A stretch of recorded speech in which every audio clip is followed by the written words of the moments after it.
প্রাথমিক এবং গণশিক্ষা মন্ত্রণালয়ের উপদেষ্টা অধ্যাপক ডাক্তার বিধান চন্দ্রন রায় পোদ্দার বলেছেন, শিক্ষার ভিত্তি প্রস্তরই প্রাথমিক শিক্ষা। তাই এই খাতের ব্যাপক সংস্কার এবং উন্নয়ন কার্যক্রম বাস্তবায়ন করছে অন্তর্বর্তীকালীন সরকার। সকালে কক্সবাজারে প্রাথমিক শিক্ষা অধিদপ্তর এবং জেলা প্রাথমিক শিক্ষা অফিসের ব্যবস্থাপনায় অনুষ্ঠিত প্রাথমিক বিদ্যালয়ের প্রধান শিক্ষকদের দক্ষতা উন্নয়ন বিষয়ক প্রশিক্ষণের উদ্বোধনী অনুষ্ঠানে প্রধান অতিথির বক্তব্যে তিনি কথা বলেন।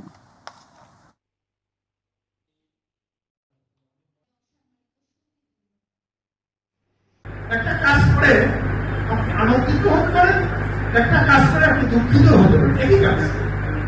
আমরা বাচ্চাদের যে বিষয়ে শিক্ষিত করতে চাই, আমরা সেটি হচ্ছে আমাদের ব্র্যান্ড।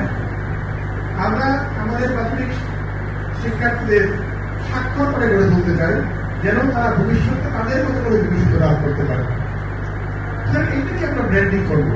আমরা অন্যদের মতো হওয়ার চেষ্টা করবো, আমরা আমাদের মতো।